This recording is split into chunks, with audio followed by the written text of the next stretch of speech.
Sveicināti, labvakar! Sveiciens visiem!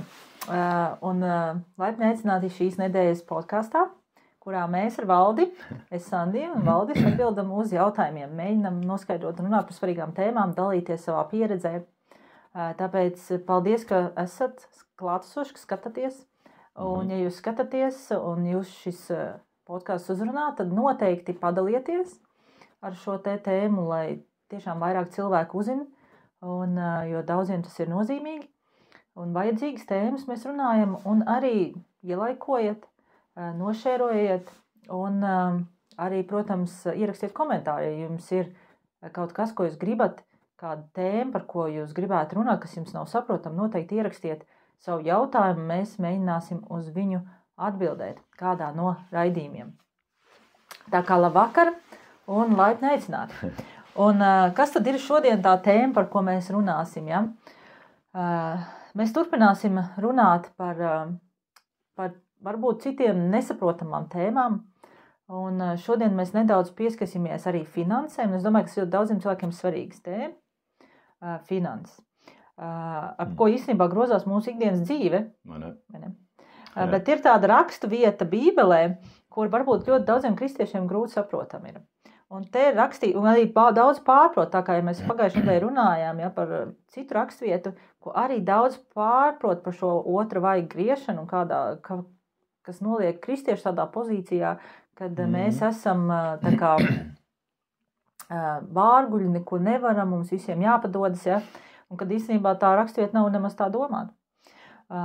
Un šodien mēs pieskarsimies citai rakstvietai, kur arī te man tā uzrakstīts Bībelē, nosaukums ir nezūdieties. Vai tiešām mums ne par ko nav jāuztrauc un nekas mums nav jādara. Ja? Un es gribu nolasīt šo rakstvietu, un tā būs no Mateja evaņģēlija 6, 25 līdz 34, un te ir rakstīts. Tāpēc es jums saku, nezūdieties savas dzīvības dēļ, ko ēdīsiet un ko dzersiet, ne arī savas miesas dēļ, ar ko ģērbsieties. Vai dzīvība nav labāka nekā barība, un vai miesa nav labāka nekā drēbes? Skatieties uz putniem gaisā, ne tie sēja, ne tie pļauj, ne tie sakrāj šķūņos, un jūsu debes tēvs to baro. Vai tad jūs nesat daudz labāki nekā viņi? Kurš jūsu starpā var zūdīšanos savam mūžam pielikt kaut vai vienu olekti? Un kāpēc jūs zūdaties apģērba dēļ?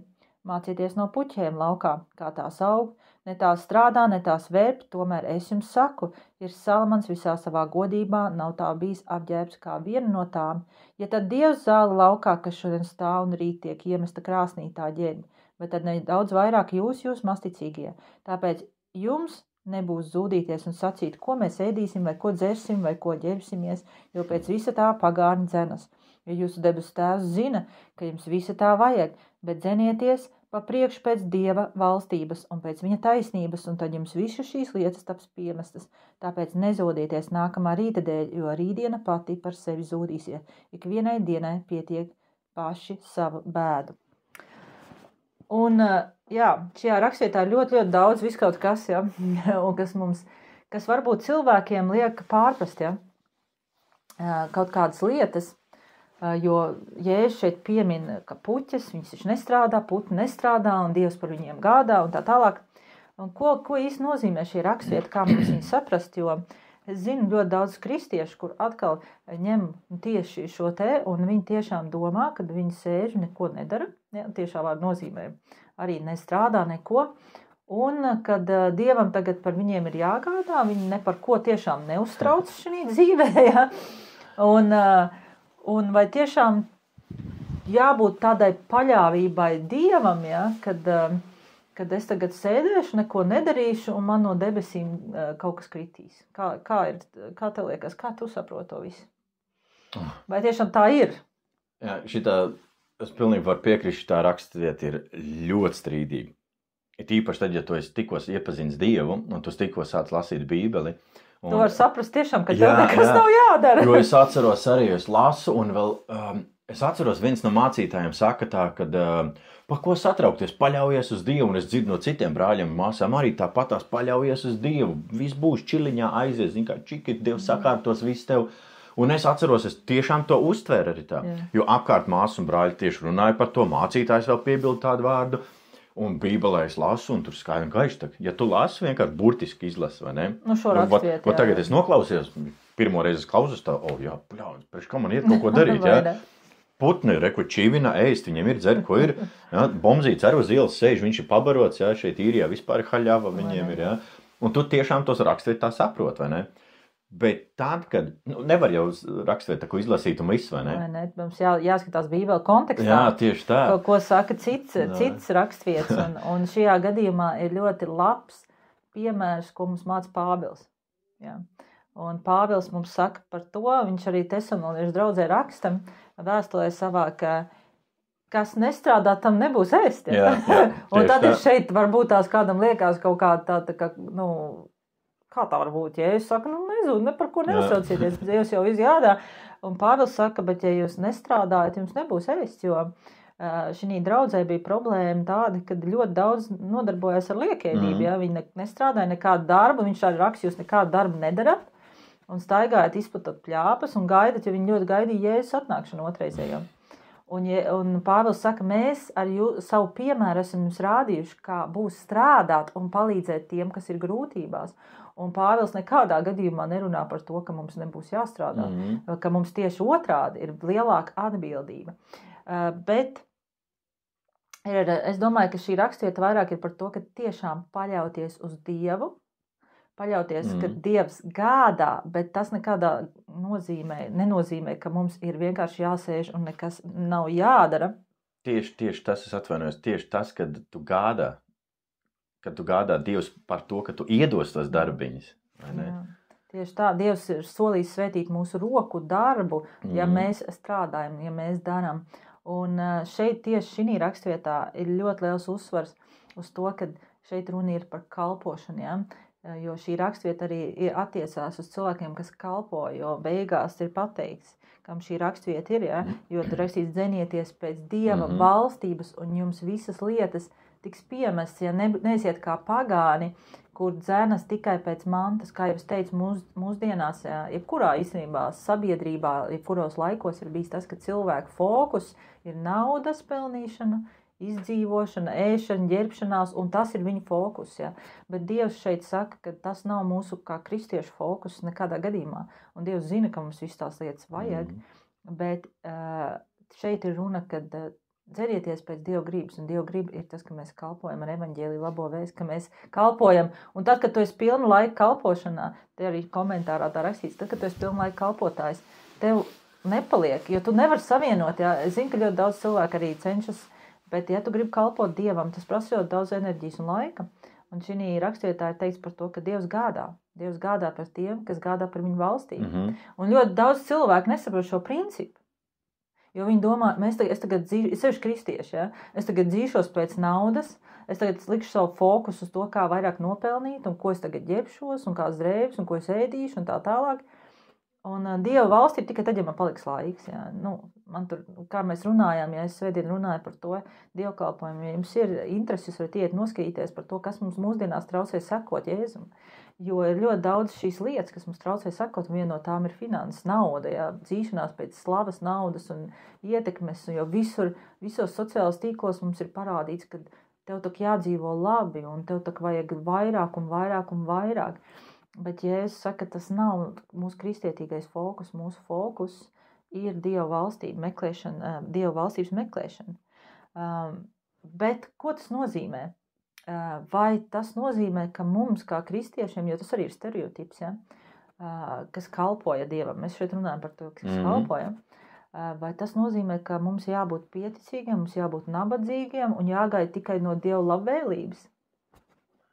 Jo tas ir tāds stereotips, ko es zinu, ka daudz, ja, tas, ja tu kalpo Dievam, vai tad, kad tu esi nabadzīgs, ja, vai tagad tev, vai vispār kristietim nauda nav vajadzīga, redz, kur Dievs jau gādās, jo citiem ir tā domāšana, ja, par to, kad, vai tas ir iet kopā ar to, ko Dievu kopēji saka Bībelē.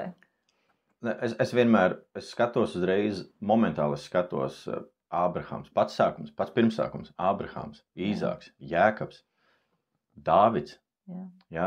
Viņa kalpoja Salamans, ja? Un pats interesantākais tās, Salamanam jau bija savā ziņā no vienas puses vieglāk, jo tēvs viņam viss bija sagatavojis, ja? Bet, šeit ir liels bet, viņi bija, gan Dāvids, visi viņi bija ļoti pazemīgi Dievu priekšā. Un visu, ko viņi darīja, viņi no sākuma viņi darīja Dievam. Vispirms viņi lietoja Dieva principus. Tieši tā. Un ļoti daudz cilvēku saka par to, ka viens no Dieva principiem, par ko mēs varam parunāt, ir 10. tiesa. Jo ļoti daudz saka, ka jaunā derībā nav nekas, bet Jēzus neko nav atcēlis. Un, ja mēs zinām, Jēzus sēžot pie un skatoties, kā visi met šo naudu, viņš teica par šo atraini, ka viņi ir devuši savu pēdējo, un citi ir devuši no savas pārpilnības, viņi no savu mazumu. Bet atgriežoties pie mūsu šiem ticības tēviem, tur rakstīts, ka viņi bija ļoti bagāti. Dievs ir solījis mums šo svētību, arī Jēzus pie krusta mirdams ir samaksājis ar savām, ka par viņu drēbēm mest kaut, ka viņš ir ticis aplaupīts, lai mēs būtu finansiāli svētīti. Ka Dievs grib mūs finansiāli svētīt, bet tikai tad, arī šodien lasīja, ir 5. Mūzes 28 ir šie svētība un lāsta vārdi, un tur ir tāda ļoti liela piebilde, ko ļoti daudz cilvēku palaiž garām, Svētīdams es tev svētīšu, tev miesaug un roku darbu un visu, bet tur ir ļoti svarīgs punkts, ja tu klausīs un ja tu sakos man. Šie 3 vārdiņi, ja tu klausīs un ja tu sako, un ja tu pildīsi to, ko es jau esmu teicis, un šeit ļoti cieši tas saistīts ar kalpošanu Dievam, ko jau Jēzus, un viņš neko neatceļ, un ļoti daudz cilvēku nesaprot šo 10. tiesas principu, cik ļoti, jo cilvēkiem tiešām liekas, ka tad, kad es nedošu Dievam, tad man paliks vairāk. Ja es nedošu vispār nevienam. Jā, es varbūt vispār nevienam nedošu, es paturēšu visu tāds skopums vai kā, kas tas ir. Un tad cilvēkam liekas, man paliks vairāk, bet īstenībā ir tieši pretēji. Mēs esam dzirdējuši bieži, kad cilvēks saka, priekš kam jūs to darat, jūs tak varat nopirkt to, jūs varat nopirkt šito, bet mums tak ir. Mums jau ir, vai ne? Un ļoti bieži mēs domājam, tas ir tieši tas, ko to... Tas egoisms, tas ir tāds egoisms savā veidā, kur mēs aizmirstamies, Nē, tas ir tas, kad mēs gribam tos svētības, un mēs domājam, jo daudz cilvēku domā, ka Dievs ir tā kā džins pudelē, Es viņu paberzēšu un palūkšu, un man būs.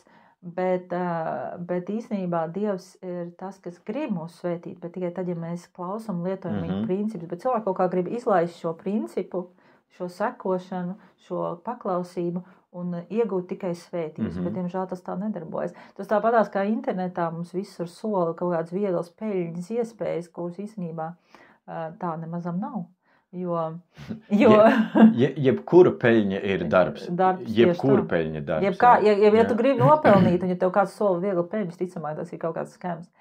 Bet šodien mēs arī runājām, mums bija tāda līderu grupa, un mēs runājām par to, ka jo visas īstenībā šie online biznesi, visi šie, šeit runa gāja tieši par, es nezinu, ja kāds zina šo Atomiju, tās ir Korejas ļoti tāds kosmētikas brands, kurš arī izplatīšanu nodarbojās. Un šī meitene arī ir kristieta, viņa bija aizbraukuši šo prezentāciju, kur kāds korejietis tur stāstīja par jaunajām tām inovācijām. Viņa līderis bija atbraucis, jā. Un starp citu Ventspilī, tas bija tajā manā dzimtajā pilsētā. Un varbūt, ja tu skaties, es no Ventspils iekomentēju. Un viņi saka, ka šī kompānija, jo mēs zinām, ka Koreja, Dienvidkoreja, ne Ziemeļkoreja, ir būvēta uz kristīgiem principiem, jo tur ir ļoti strauji izplatījusies kristietība, jo tur ir bijis baigā atmoda. Bet tieši viss tas, ko viņi dara šajā organizācijā, ir balstīts uz bībeliskiem principiem. Un es zinu, jo daudz cits arī šīs izplatīšanas organizācijas, firmas un viss, kas lieto šos bībeliskos principus, un tāpēc viņiem arī ir panākumi. Un tā skaitā 10. tiesas principi. Pat nesot varbūt kristieši, pat nesot varbūt ticīgie, ir cilvēki, kur tiešām pārvalda finanses, un viņi saprot šo 10. tiesas principu. Jā, varbūt padalies, ļoti interesants, es domāju, ka būs arī skatītājiem, kā Dievs darbojas tavās finansēs. Jo ir sevišķi tad, kad tu viņam kalpo, jo mēs abi esam tie, kas kalpo Dievam, kas ceļ viņu valstību, kas ļoti daudz nododās, mēs ļoti daudz daram visādas lietas. Kā Dievs darbojas tavās finansēs, ar piemēriem, lai cilvēki varbūt saprot, ko īsti nozīmē šī nezūdīšanās, paļaušanās uz Dievu, bet tai pašā laikā tomēr tev ir jāiegūt darbs un tomēr ir jādara kaut kas, lai tiešām būtu šī svētība. Bet kā tas darbojās agrāk, jo mums arī agrāk, kā es teicu, cilvēki domā, kad es nopelnīšu vairāk, ja citi domā, varbūt jūs esat īrijā, tā ir labāka ekonomika, tāpēc jums nav, bet es zinu ļoti daudz cilvēku, kas ir šeit mīļie draugi īrijā, un viņiem nav naudas, ja, un viņi ir ļoti lielās parādos. Nav nozīmes, kur tur nav nozīmes, ja, tās teiciens cūka, arī Āfrikā cūka, bet galvenais ir šie Dieva principi, un kā tu esi viņus saprats, atradz, un kā tas darbojas tavā dzīvē, kā tu baudi šo svētību, ko Dievs dod, ka viņš gādā tiešām, ka mēs varam redzēt, ka viņš gādā pa visām lietām, visās sfērās. Pirmkārt, es esmu viņam pateicīgs, ka viņš ir ar manīm, tiešām, ka mūsu tēvs ir ar manīm, ka viņš vienmēr gādā, patiesi gādā, un šeit nav nekādas liekuļošanas, nekādas izlikšanās. Un sāksim no paša sākuma. Pirms Dieva, pirms vispār mēs nepazinām Dievu, kaut kādas naudas bija, citreiz bija pat lielāks naudas, bet viņas nebija, viņas izgaisa, vienkārši izgaisa, viņas pazuda. Tas bija viens no iemesla, kāpēc mēs atbraucām šeit uz Īriju, bija tas, kad mums bija dzīves ekonomiskās problēmas, un ne tikai mums bija tiešām arī, tu salauz kāja, nebija darbs, un tā, tad, kad tu esi bez Dievam, tev piemeklē dažādas likstas, ja? Jo tā, kā es saku, tur šī 5. mūzes ir uzskaitīts svētības un arī lāsti, un lāsti sako tad, kad tu neesi ar Dievu, ka tu pats dzenies pēc kaut kādām lietām. Jā, labi, ka tu pieminēji. Par likstām, jo finanses ir arī liksts. Jā, protams. Jā, katrs lāsts. Par likstām ir tā, ka es gāju strādāju, viss, kas tik man nebija noticis. Tiešām es pateicīgs Dievam, es brīnos, kāpēc vispār es dzīves. Patiesi. Cik tev koki nav kritušies? ne tikai koki un kas tikai nav noticies. Jā. Viss kaut kas ir tiešām noticis. Jo Dievs arī runa tikai par gādāšanu šādu finansiāli, bet runiet arī par aizsardzību. Tieši tā. Tev jau var būt finanses, bet ja tev veselība nav, kāda tam jēga. Bet kā Dievs darbojas? Runājot par veselību, ja? Kā mēs konstatējam, kurš mēs esam ar Dievu, ja vismaz tu vispār nevienreiz neesi pat pie ģimenes ārsta bijis. 9 gadus atpakaļ. 9 gadus atpakaļ, es saku, kamēr tu esi ar Dievu, ja? Un es klausos, cilvēks slimo, un tās arī ir finanses, ko viņi tērē savai veselības uzlabošanai, un viņi tērē tur finanses un zāles tādas vai un šādas, un es abrīnoju, ka mūsu ģimenē vispār neviens neslimo. Varbūt augstajās dažreiz, varbūt vienreiz pa 2 gadiem, ja? Tur iesnas kāds noķer. Bet nav kaut kāda ārsta vai kas, tas vispār mums ir svešs. Tās arī ir Dieva svētība, man liekas. Veselība, tas ir ļoti svētīgi. Tā ir liela svētība. Man liekas, ka tas ir pāri visam vispār. Jā, tiešām. Jā, pateicība Dievam par to, un var dalīties to, ka patiesi, kad mēs iepazinām Dievu, man nebija nekādas sapratnes. Es atceros, ka man pateica to, ka būs, kad iet runa pa 10. tiesu, pa naudas došanu, es es neko negribu dot, priekš kā man kādam kaut ko dot, man nebija vispār nekādas sapratnes. Bet atgriezīsimies tur, teica, ka pirms Dieva, ja, ka mēs dzīvojām Latvijā, zinu, ka tu strādāji Norvēģijā, un tiešām bija liela nauda priekš tā laika, tas bija 10 gadu atpakaļ, vairāk, jā. Tie bija 2000 Latvijā, tad vēl Latvija. Tas bija, 2400, 2500, 2700. Tā laika, tad tie bija ļoti liela nauda, un viņas nebija. Varbūt nebija tik slikti, kā pirms tam, kad tu strādāji Latvijā, bet viņas nebija. Ne. Tā kā mēs redzam, ka vienalga, kur tu strādāsi, ja tu nelieto šos principus. Arī šeit Īrijā, kad es strādāju. Pirms tam arī Īrijā, kad es biju, es šeit strādāju, tad es biju viens pats, bet tad es biju ar vispār jau... Atkarībās. Tas arī lāsts atkarības. Jā, un es biju atkarībās, un tur viss nauda aizgāja atkarībās. Izklaidies atkarībās, muļķībās, visur aizgāja nauda, ja? Un arī problēma kārtošanā. Jo tad, kad tu esi atkarībās, tad tu rada problēmas. Viss tas ir ķēdes reakcija. Jā, un tieši tā ir ķēdes reakcija un viss. Un man ļoti patīk šī dziesma, es esmu brīvs. Ja? Šīs vāžas, kas tā radā. Vai ne? Un tad, kad tu pieņem Dievu un paklaus viņam un ej viņa ceļus, ja? Jo man ļoti patīk, kad Jēzus saka, es esmu ceļš, patiesība un dzīvība. Viņš saka, es esmu tavs paraugs, seko man, jo māca, kad viņam prasīja, ko mums darīt, kur mums iet, viņš saka, seko man, ja? Un Jāņa evaņģēlī 10. nodaļā ir teikts, es esmu labais gans, kurš atpazīst manu balsi, tas zina, kur iet, ko darīt un kā rīkoties, ja? Jo vēlns arī gudrs, viņš nāk un grib tev atņemt visu. Bet tad, kad tu paļaujies uz Dievu... Kad Sātanis nāc aiz zakt nogalināt īstenību. Tieši tā. Un man patīk tiešām, lai kā arī cits teiktu par to, ka vecā bībele tur tāda vai šāda. Tieši tā. Vecā bībele, es atvainojos, derība. 5. mūzes 28. nodaļā, ja, tur ir rakstīts par svētībām un lāstiem, ja, un tur tiešām ir nosaukt, kāda tev būs svētības, brīnišķīgas svētības, tiešām, ja tu paklaus. Un arī lāsti ir nosaukt, un ja mēs ieskatāmies cilvēku dzīvēs, ja, ko mēs zinām, kur dzīvo tiešām bez Dieva, tad ļoti var redzēt, jā. Un tā skaitā tur ir nosaukts dažādas slimības un likstas un finansiālas problēmas un tā tālāk. Ķersimies klāt. Jā, ķersimies klāt, lai neaizrunājamies. Pie to, kā Dievs svētī tevi un kā tu to redzi un kā. Pirmais sākās ar ne tikai finansēm, ar iespējām.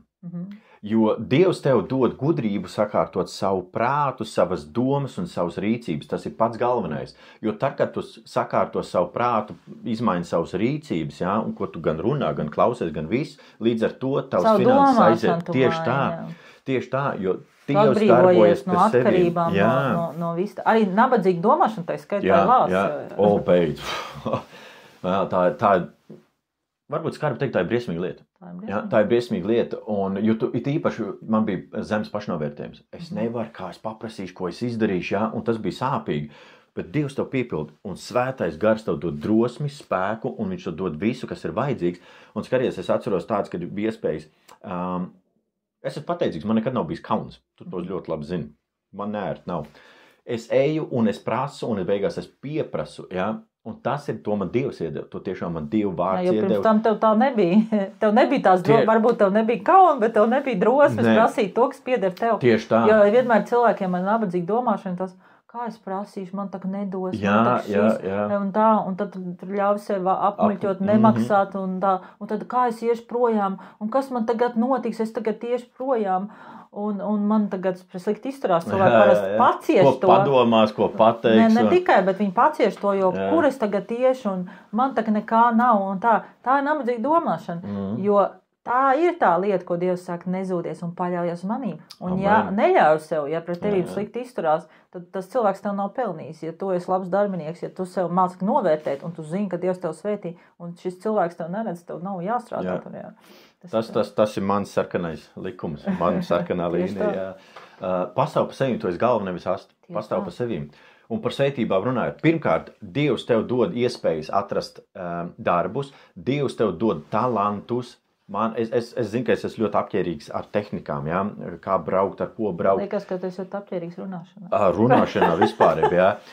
Runāšanā es esmu ļoti diplomātisks, ja savreiz pat pārāk, bet es ļoti labi varu runāt ar cilvēkiem, sadarboties, vienoties. Piesaistīt, izrunāt. Un ne tikai līdz ar to manī iekšā, to cilvēks saka, tas nav tas, ko es saku, to cilvēks saka. Cilvēki jau redz, viņi pamana. Viņi saka, manī iekšā ir kaut kas tāds, ka viņi grib atvērties. Cilvēki man stāsta tādas lietas, ko es citreiz neizprotu, kāpēc viņi to saka, bet es saprotu to, ka man vajag uzklausīt un cik es varu iedot padomu, bet cilvēki man ir devuši finanses. Vienkārši, es zinu, mums vairākas reizes ir bijis tā, ka vajag elektrības rēķinus maksāt šeit īrijā, tas ir dārgi, ja, vajag apsildāmo eļu, tas bija ziemas sezonā, liet iekšā. Un mēs tā domājam, bļāviens, tagad jāmaksā, tas jāmaksā, un saliekam kopā, un mums pietrūks, es atceros, 200 vai 300 eiro.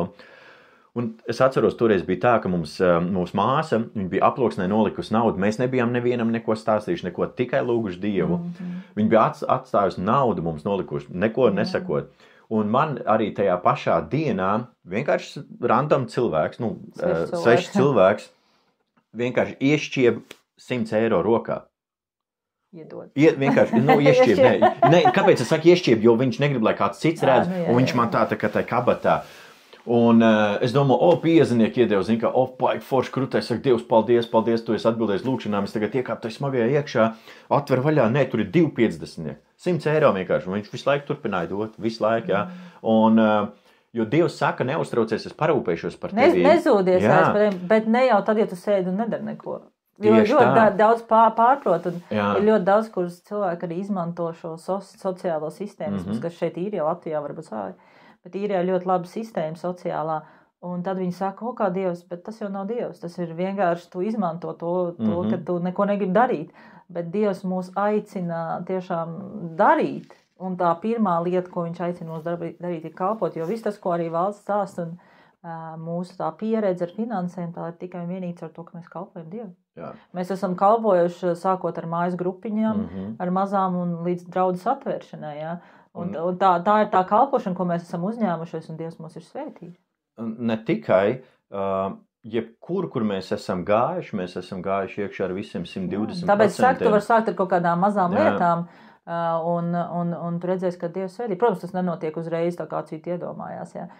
Jo tas prasa arī paļāvību uz Dievu, jo tas ir otrs otrs tāds posms, ka tev ir tiešām jāpaļaujas, jo es zinu ļoti daudz cilvēks, bet tas jau ir tāds liels solis, un tas ir jāizaug līdz tam, ka cilvēks pamet savu biznesu, viņš pamet savu visu, to, kur viņam ir ienākuma avots, un, protams, viņam ir ģimene, viņam ir bērni, ja, un viņš iet pilnai kalpošanā. Jā, un viņš spēr šo soli paļāvībā uz Dievu, jo viņš nezina, kā viņam būs ar finansēm. Tev jābūt lielai drosmei. Tur jābūt lielai ticībai tādai. Ticībai, drosmei, bezbailībai, ja tādai, tā kā, es vienmēr to salīdzinu arī, es skatos, piemēram, Jēzus ir lielisks piemērs, ja, bet šajā gadījumā es salīdzinu to ar Dāvidu. Mazs puišels, ja, pret Goliātu, pret profesionālu kareivi, izgāja ārā bezbailīgam visu, un tas ir tieši tas pats arī, ja, kad mēs ejam savās cīņās.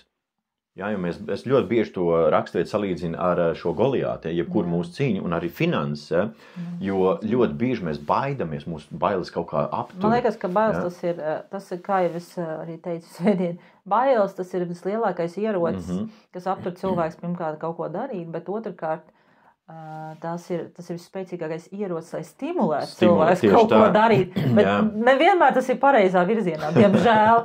Un kā mēs redzējām, ja mēs daudz ko ar iebiedēšanu, ar kaut kādiem cilvēki ļoti daudz ko ir gatavi darīt, diemžēl, un nepareizā virzienā, bet ir veselīgās bailes un ir tādas bailes, kuras nav veselīgas, ja? Ir bailes, kuras mums ir vajadzīgas, bet ir bailes, kuras vienkārši nav veselīgas un kuras ir, kuras mums nedod, tas nav, bailības gars nav no Dieva, ja Bībele saka. Un cilvēki bieži vien aptur tas, kad viņi negrib neko mainīt savā dzīvē. Un Dievs viņiem dod it kā iespējas, tāpatās, kā mēs varam redzēt Bībelē, kad Dievs izveda Izraēlu no Eģiptes zemes, jo viņi bija reālā verdzībā. Ja? Un ļoti daudz cilvēku ir verdzībā mūsdienās. Viņi reāli ir šī arī finansiālā verdzība, tā saucās. Tā pašiem neapzinoties. Varbūt es domāju, ka viņi apzinās. Es atceros, mēs bijām vienā draudzē, un tur bija viens puisis, un viņš saka, es esmu verdzībā. Es domāju, ka cilvēki apzinās, ja, kas strādā kaut kādā rūpnīcā, darbu, kas viņam riebjās, ja, vai tur strādā kaut kādā citā darbā, kas viņam tiešām riebjās. Viņš iet ar tādu riebumu uz šo darbu un pret viņu slikti izturās un tā. Es domāju, ka cilvēks apzinās, ka viņš ir verdzībā, bet redz, viņš iet tāpēc, ka viņam vajag šīs finanses. Viņš nav gatavs neko spērt, mainīt nekādas lietas vai mācīties vai progresēt. Un tad atnāk, ja šis cilvēks ir ar Dievu, atnāk šīs iespējas, Dievs piedāvā, bet tas ir tavs tā kā decision, tas tavs tev jāmaina savs viedoklis, tev jāmaina savu domāšanu, jāpieņem lēmums, ka es tā negribu dzīvot, un Dievs tev paver iespējas, bet tas nevienmēr ir viegli. Tas ir tāda kāpšana pāri sev, jo paļaušanās uz to, ka Dievs gādās, jā.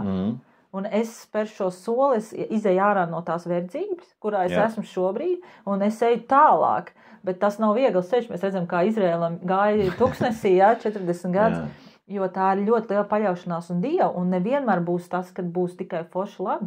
Būs kaut kādas problēmas, būs kaut kādas pārbaudījumi, būs jāmācās, būs jākāp sev pāri, būs jāiet ārā no komfortzonas. Un ļoti daudz cilvēku to negrib. Tāpat kā Izraēlas tuksnesī ļoti daudz sūdzējās par to, un cilvēki saka sūdzēties par Dievu un par iespējām un par to, kad viņi ir tādā pozīcijā. Un viņi saka, es gribu atgriezties, tur bija labi tai verdzībā. Jā. Un ļoti daudz cilvēku tieši tā paši ir. Viņi, es tagad sāku kaut ko darīt, un tas ir grūti, un tas prasa pūliņas. Ja? Tur, pieņemsim, sāk kaut kādu savu lietu vai savu biznesu vai mainīt. Ja? Un viņi grib iet atpakaļ. Bet Bībele mūs māca, kad suns atgriežas pie izmēm, tas ir pats sliktākais, kas var notikt. Es varu pateikt vienu piemēru. Man ir pazīstams viens cilvēks, kuram viņš arī ar Dievu un tiešām ar Dievu un tic Dievam un vai seko, man grūti teikt, ja? Bet ir tā, ka viņš bija arī lūdzis par to, ka vajag vairāk finanses un viss, un viņš izmācās un viņš dabū labu darbu un viss viņam saka, mēs tev varam paaugstināt amatā, bet tev būs daudz lielāka atbildība. Jā. Viņš uzņemās šo darbu, bet pastrādājot nepilns dažas nedēļas, viņš saprot, ka viņš nevar izturēt šo spriedzi. Un viņš atsakās no tā. Viņš aiziet apakaļ, jo tieši tas, ko tu saki, kas Izrēlā notikās, viņš saka, bet man tur bija labāk. Man nebija jādomā, man nebija jāpieņem lēmumi. Nebija tik daudz atbildības. Jā, man nebija, un nauda nemaz nebija tik slikta. Un cilvēks atgriezās apakaļ turpat, kur bija, un pēc tam, kad atgriezās apakaļ, viņš ir pakās savu, iespēju. Pazaudējis savu iespēju, ja, ko Dievs viņam ir devis, Jā. jo šī ir tā svētība, Dievs tev dod. Jā. Iespējas, jā. viņš tev dod iespējas mainīties, izaugt un mainīt savu domāšanu. Bet ļoti maz cilvēku, diemžēl, to saskata un izmanto. Jā. Bet ir jākā pāri, man tāpēc ļoti patīk tieši tas paļauties uz Dievu. Mēs šodien arī runājām arī par, es teicu, klausoties no cilvēku piemēriem, jā, kas notiek šobrīd Latvijā. Un tāds sajūta, ka visiem ir kaut kādas finansiālas problēmas un visi kaut kādās atkarībās, tā diemžēl izklausās, jā, zinot. Un cilvēki ir pieraduši pie tā dzīvesveida, un viņi neko labāk nav redzējuši, ja? Tā ir tā veidzība. Un viņi tur arī paliek. Un tad, kad viņiem piedāvā iespējas tikt ārā, jo tas ir atkal iziešana no komforta zonas. Bet Dievs grib, lai tu ej ārā. Viņš grib tev svētīt, bet viņš nevar svētīt tev tur, kur viņš nevar tev svētīt Ēģiptē. Viņš var svētīt tikai tad, ja tu izēji. Un grib cīnīties, grib iestāties par to, lai tev būtu labāka dzīve, lai tev tiešām būtu svētīgs. Un tā arī ir tā paļaušanās uz Dievu. Tā ir tā ļoti stipra paļaušanās uz Dievu. Tā kā jā. Un varbūt tu vēl var padalīties, kā Dievs vēl svētī kādās sfērās un kā tu redzi viņa svētības. Jā, visvairāk es tikai un vienīgi teiksim tieši par naudas došanu vai kā naudas došana, tā ir viena lieta, bet patieši to, ko es piekrītu arī dažiem brāļiem Jēzu Kristu no Latvijas un šeit arī Īrijā, vislielākā svētība ir tavu veselību, jā, ko es jau teicu, bet vislielākā svētība, ka viņš dod tev iespējas. Jā. Tā ir vislielākā svētība, arī finansiālā ziņā viņš dod iespējas. Es varu padalīties ar to, ka man visu laiku ik pa laikam ir, saucamās haltūras. Un cits man teiks tā, kā tad tu tā, haltūra, tomēr tu tikai strādā. Neviens tak nedod naudu, bet ja tev ir laba haltūra, jā, kur tu vari labi nopelnīt, jā, teiksim, īsāks stundu strādāt, krietinīt pusdienu nostrādāt, bet nopelnīt 2 tik, jā, vai pat 3 tik, jā. Jo es atceros, ka tev piedāvāja vienu haltūru un kopā jūs izdarījāt un sanāca, ka tur bija bezmazliet cilvēks neko nenopelnīja no tās haltūras. Jā. Tā kā haltūra jau tu var dabūt, bet svētības tev nebūs, un tu neko nenopelnīji. Jā, mēs saskarējām daudz cilvēku, lai ātri visu izdarītu, un beigās cilvēks pats palika bešā. Viņš visiem samaksā un pats palika bešā, jā. Jo tā ir tā, ko Dievs piespēlē, jā. Dievs piespēlē tev iespējas, un man tādas ir bijuši daudz, jā. Svētīts iespējas, jo tiešām Bībele saka, svētīšu tavu roku darbu. Un arī mums attiecībā, jā, es varu padalīties, tāpēc, ka es esmu vienīgais mājās, kas pelna. Ja, Sandī strādā full-time kalpošanā. Arī es strādāju kalpošanā. Tā arī ir svētība, ja? Jo kā Dievs gādā par mani ir caur manu vīru. Ja? Tas tā arī svētība. Es tik ņemu pa labi, jā. Jā, jo daudz es jau nesēžu un tagad neko nedaru, jā. Es esmu kalpošanā nodevusies un ceļu Dievu valstību, bet Dievs gādā ar manu vīru, jā. Jā, un tā ir, jo Dievs, es skatos to pie Ābrahama, pie Jēkaba, pie Īzaka, pie Dāvida, visu tajā laikā vīrietim bija jārūpēs pa visu, pilnībā pa visu, jā. Šobrīd gribētos man teikt, davai arī sievietes ejiet strādāt, jā. Jā, jo... Bet Dievs tev dod iespējas. Dievs tev dod iespējas, galvenais ir paņemt to, izmantot un lietot. Tieši visu, ko Dievs tev ir devis, lieto un nebaidies. Arī man ir piedāvāts tādas lietas, ko es nezinu. Man nav nejausmas, kā to darīt. Es tikai, nav neko. Un es tur sastāstu cilvēkam. Es nemeloju, es pasaku, es izdarīšu uz visu, jo man ir pazīstami cilvēki, kas to var izdarīt. Es varu paņemt šo lietu un visu, un ir arī lietas, ko es domāju, kāpēc man jāņem cits cilvēks, es tak pats varu iemācīties. Ja? Tev ir jāiet uz priekšu, jāmācās. Un tā kā tu saki arī, šobrīd man ir liela lēmuma priekšā, kas ir jāpieņem un kas ir no vienas puses it kā riskanti, ja? Bet tai pašā brīdī man liekas, ja Dievs man ir devis šo iespēju, ja tu esi par to lūdzis un Dievs to dod iespēju, tad tev ir jāpieņem šī iespēja. Jo cēlāk tu viņu var pazaudēt. Pat ja tu neredz varbūt to... Jā, jo citreiz tas var būt, kā teic, risks, ja tev ir jāuzņemās riski, bet tā jau ir tā paļaušanās uz Dievu. Tā jau ir tā paļaušanās, ka Dievs saka, neuztraucies. Es zinu, ka tev tā lieta ir vajadzīga, ka tu gribi, ja? Un es gribu tev to dot, bet tev ir jāpaļaujas uz manīm. Pat ja tu neredz, kā tu to var izdarīt citreiz. Ja tu esi 100% pārliecināts, ka tas ir tas, ko Dievs tev grib dot, tad ej uz to. Un šeit es gribu arī pieminēt, ir jāmāk saklausīt, kad ir jāapstājas.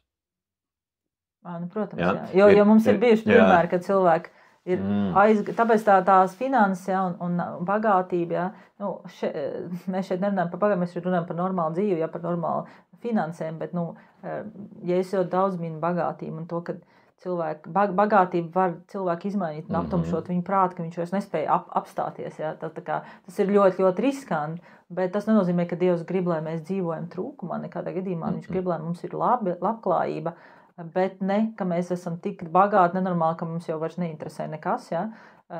Jo bagātība aptumšo, jā. Viņi nocietina sirdi un aptumšo prātu. Tas sakāp galvā.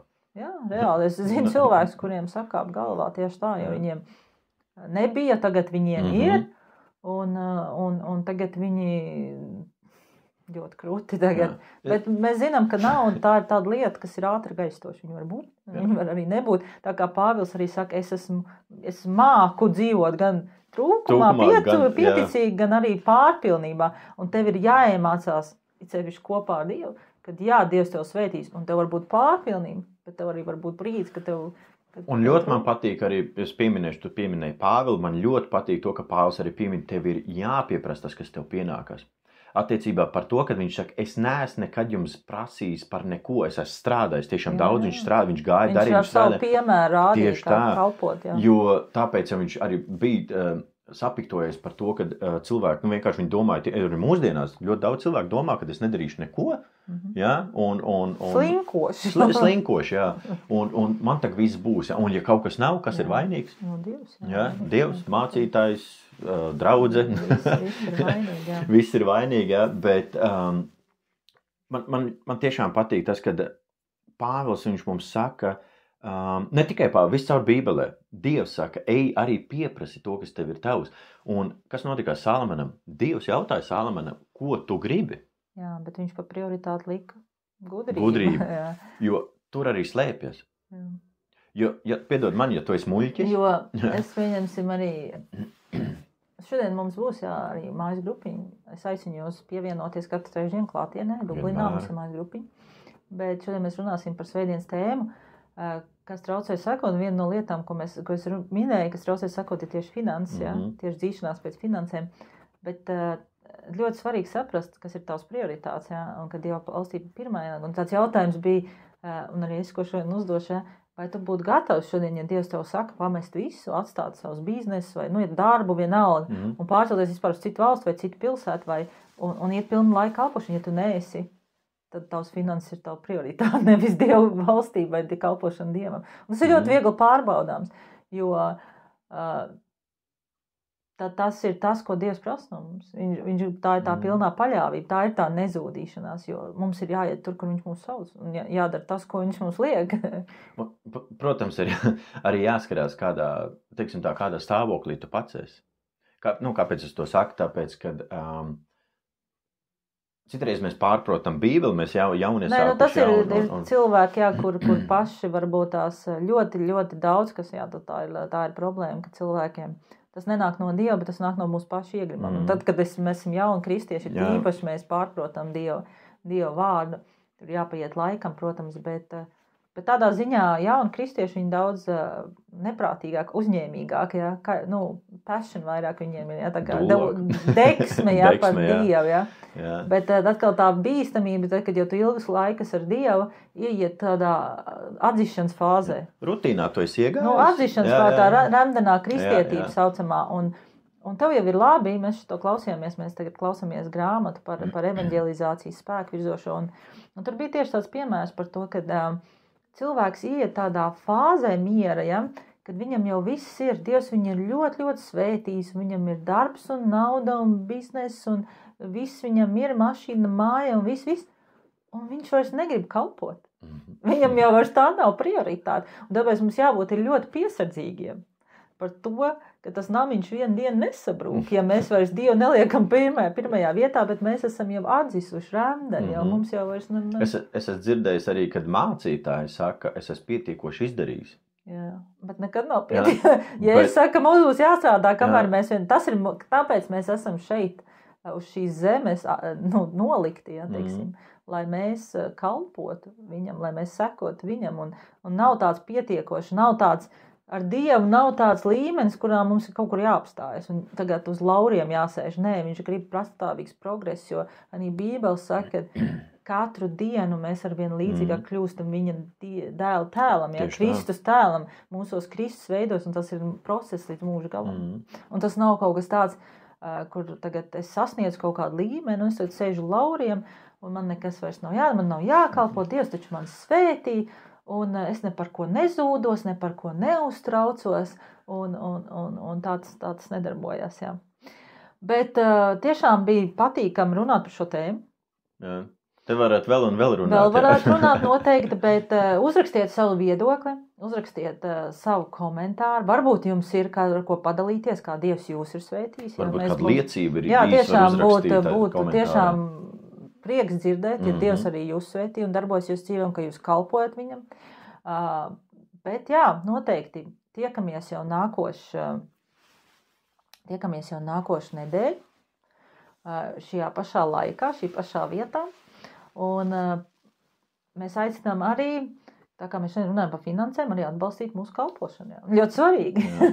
Tas arī ir veids, kā Dievs svētījām, caur ziedojumiem, caur 10 tiesām. Tā kā noteikti mēs aicinām atbalstīt mūs, atbalstīt tiešām arī, kā jau es teicu, daloties un laikojot, un lai šī ziņa var izplatīties tālāk. Lai Dieva valstība nāk un tiešām viņa prāts notiek. Esiet svētīti. Jā. Un ja tev ir iespēja, ja tu esi šeit Dublinā un tev ir iespēja droši, katru svētdienu nāc uz dzīvo Dievu draudzi, to es laikam aicināšu. Katru trešdienu mājas grupiņās uz sadraudzības pasākumiem. Tā kā noši sekojiet līdzi, parakstieties uz mūsu YouTube kanālu, lai nepalaist garām jaunākās ziņas, un arī mūsu Facebook lapu atrodiet dzīvā Dieva draudzi. Tieši tā. Un neko jūs nepalaidīsiet. Viss būs jūsu rokās. Lai jums svētīts vakars, un tiekamies jau drīz. Tiekamies jau pavisam drīz, un tiekamies jau nākošais.